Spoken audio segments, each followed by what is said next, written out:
Hello everybody, this is Jan and this is Niclas. And we're from The Eternal and you are watching Chaoszine. Yeah.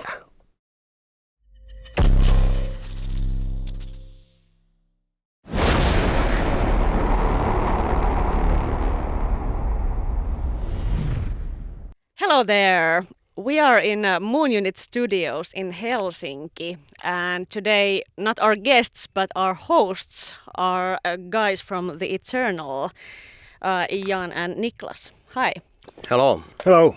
The Eternal is going to release a new album in June, and we just had a chance to listen to it through, so we're gonna have a little chat about it. Mark is actually going to add some comments too, but he's not here today with us because he's in Australia. What are your current thoughts?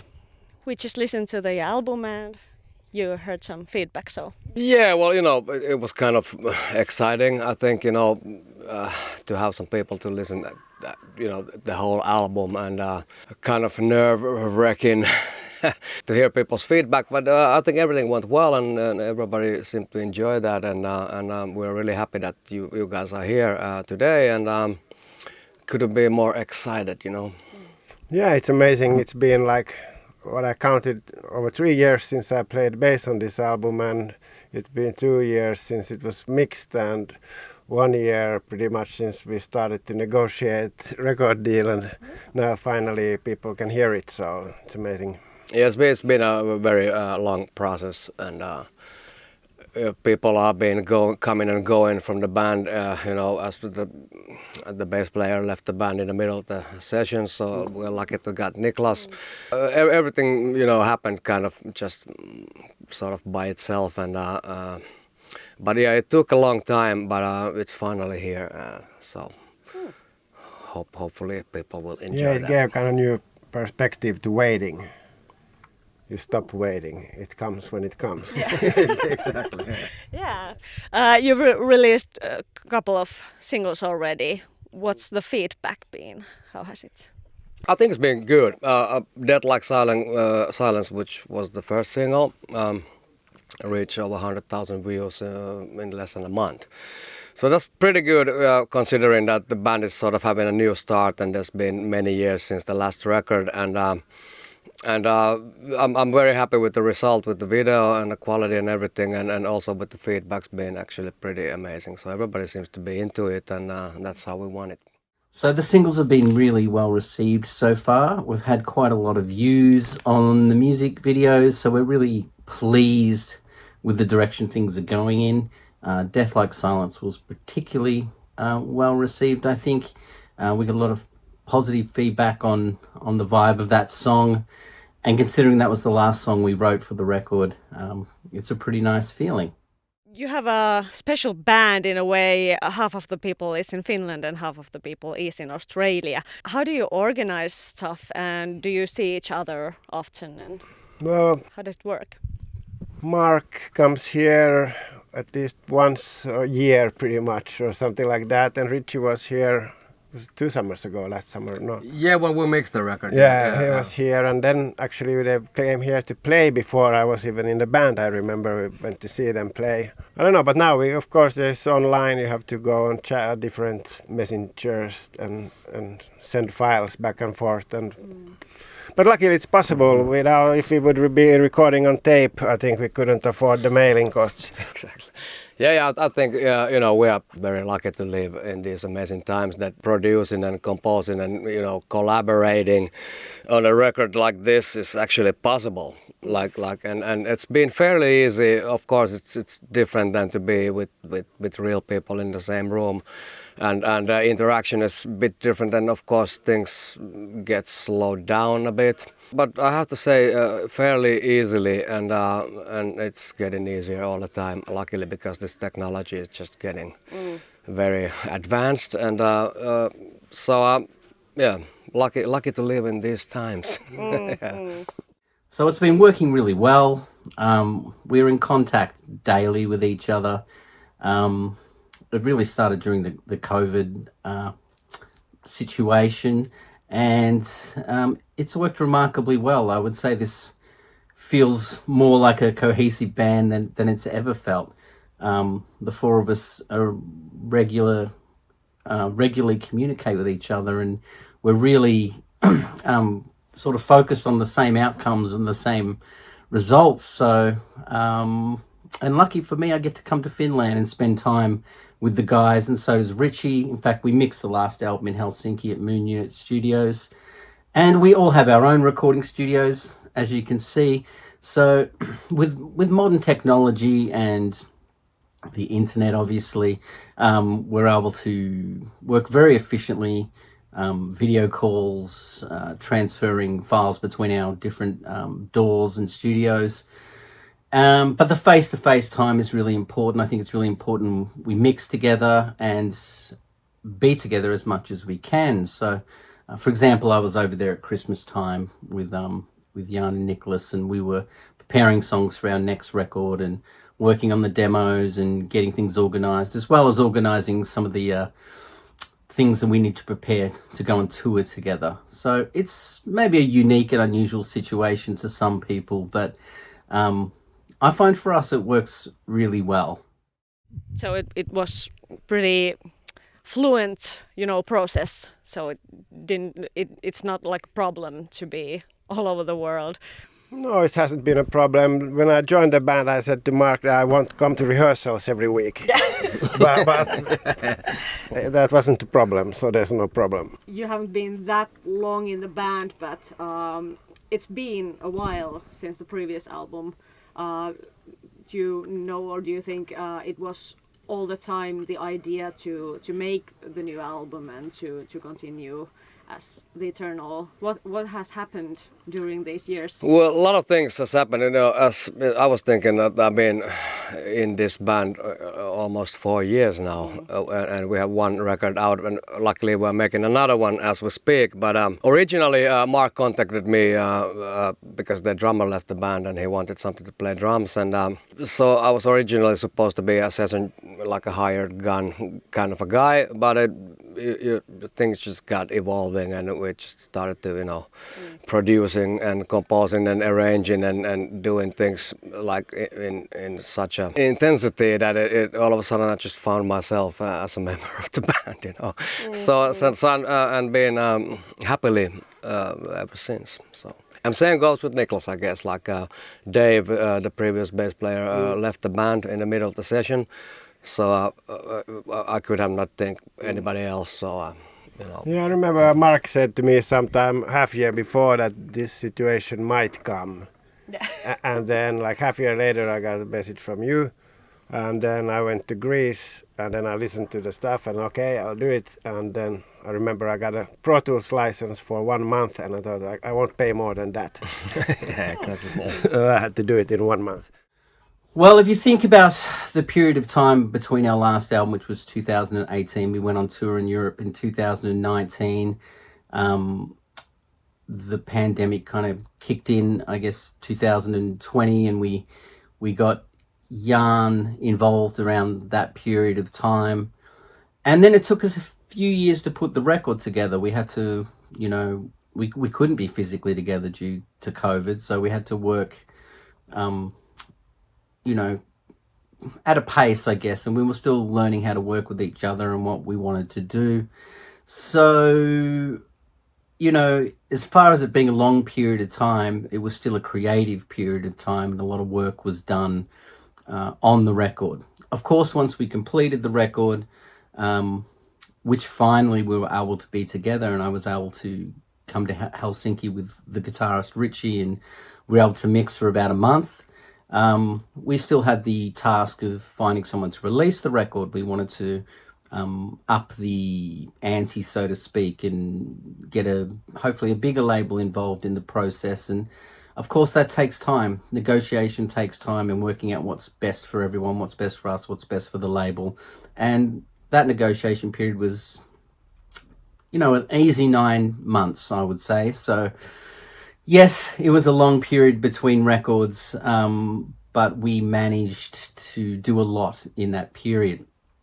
That being said, during the period of negotiation, when our album was finished, we were writing and recording the next album. So writing the next album. We've started recording the next album now. Jan's just completed drums for 13 songs, I believe. So it won't be that long between albums. Now that we have a multi-album deal, some people behind us, and we have time to focus on music, I really think that the flow of records or albums will be more cohesive and closer together. So I expect our next album will be completed next year, which is, a lot quicker. But now we have the parts in place. We have everything, ready to move. And I'm really excited about the new material that the four of us have written together. It came together really quickly. I guess within a 12-month period, we had everything written, and we've probably got another year now to record and put it together at our own pace. We engineer and mix as well, so it's a very hands-on DIY type approach that we have, and we like that. We like to do it all of ourselves, so that takes time as well. But yes, I don't think you'll be waiting too long for our next album. How long have you been making the album, like, all in all? I guess it's been quite a long. It's been a while, of course. I think we mixed it over here in Moon Unit, like I think almost exactly 2 years ago. And before that, it was the COVID times, when the COVID outbreak actually hit the world and everything got closed. And then that's when Mark contacted me at first place, I think like 2020. And that was, of course, good, because all my shows got cancelled and I needed something to do. So I was here recording on my own, and there was nobody outside, and the world was shut down, and it was kind of crazy. And I think you can somehow hear that sort of, vibes of those that era on the record too. But it's been a while, but of course it's not actually 4 years in the making, like totally, but after we finished the record, we had to come up with a record deal, and those negotiations took some time, and making the videos and promo and everything. So yeah, it's interesting to see how long has COVID, affected. It's still there is some stuff coming up, like what COVID did, but when you started putting the album together, was there a clear vision of what it's going to sound like? Was there like a clear idea? I don't know. I mean, but what I saw from Mark, that he had a very clear concept all the time, and like visually and sound-wise, and mood-wise. So, I mean, not much to add to that, really. It was so good already. Yeah, it was pretty well thought out.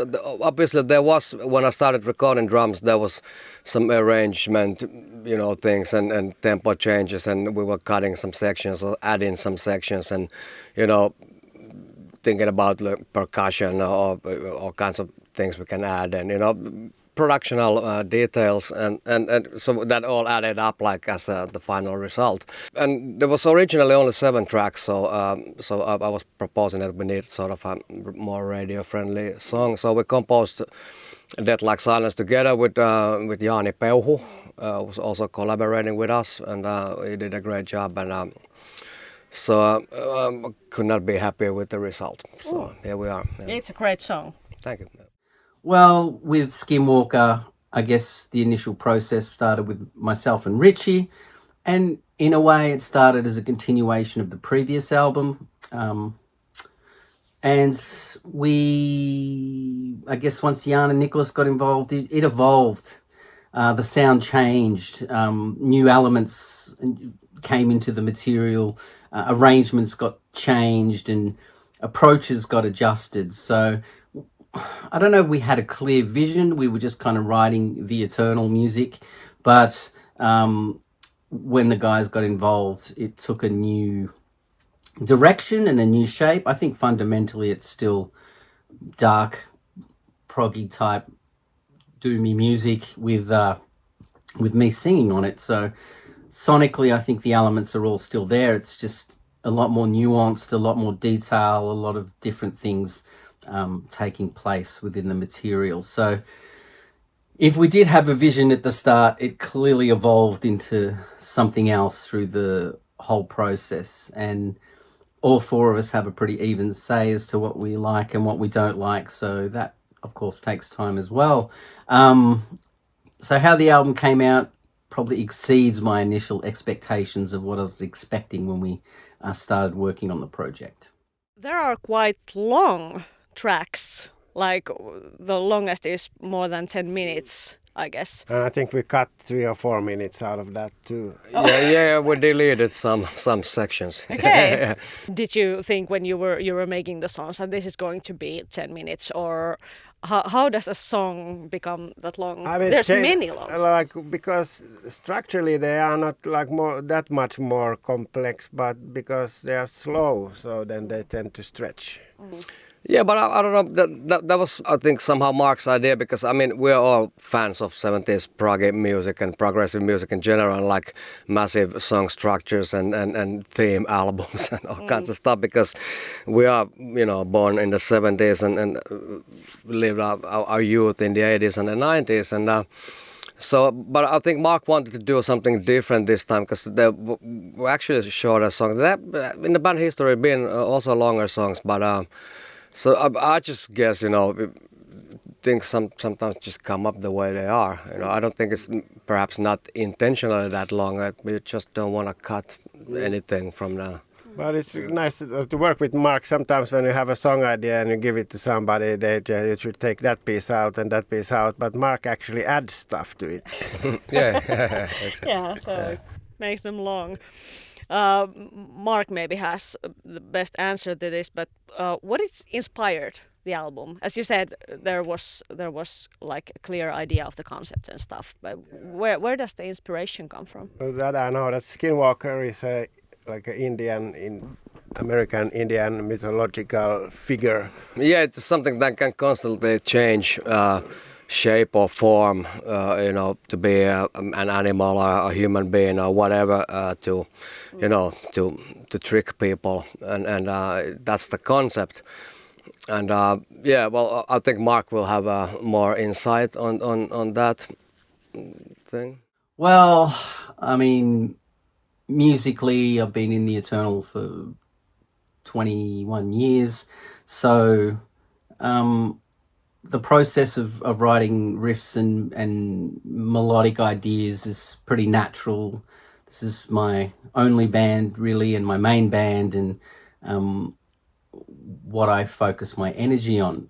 Obviously, there was a new flavour with Richie being in the band from the last album and this album. He brings a lot of songwriting sensibilities and excellent melodies and solos. He's just a high caliber musician. So the ideas were there. Lyrically, I guess I wrote all the lyrics during the COVID period. I predominantly write all the lyrics, and I'd gone through some changes in my life, going through quite a lot of things that happened, and relationship changes and things like that, and a lot of it focuses on how I dealt with all of that. And the lyrics also focus on the human condition, and the concept of Skinwalker is not the literal sense of the Navajo myth of the Skinwalker creature that changes shape, but I use that as a metaphor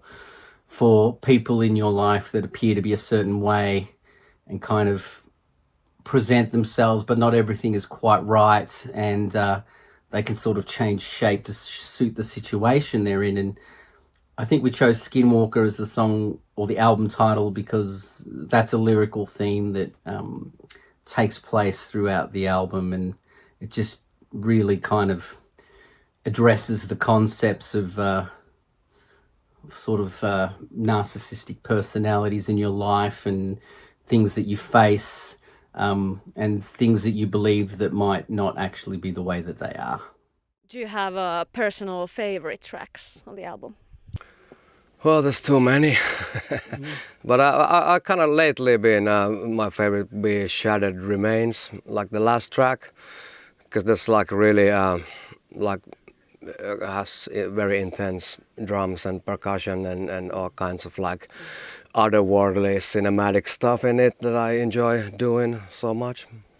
It's very hard to say. It varies from day to day, but when I was practicing the songs, it was fun to play the iconoclast. But they're all pretty They're all fun to play. Yeah. Do you have other bands too? How do you handle your time management? Does this take a lot of time? How are you doing like next month's next? Well, this doesn't take that much time at the moment because we are working remotely, and But then when it takes time, then you have to make time.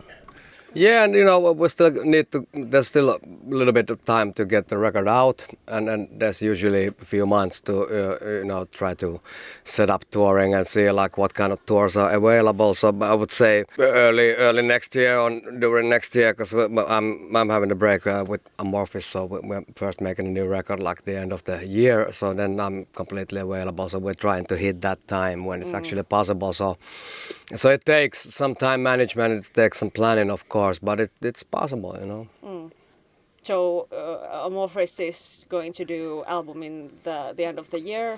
That's the plan. Yeah. So then there is going to be tours with both bands. Yeah, that would be perfect. That would be like convenient, like cost-wise and time-wise. Why not? And then we did that in Australia back in the days already. So it is possible. So album is coming out in June now.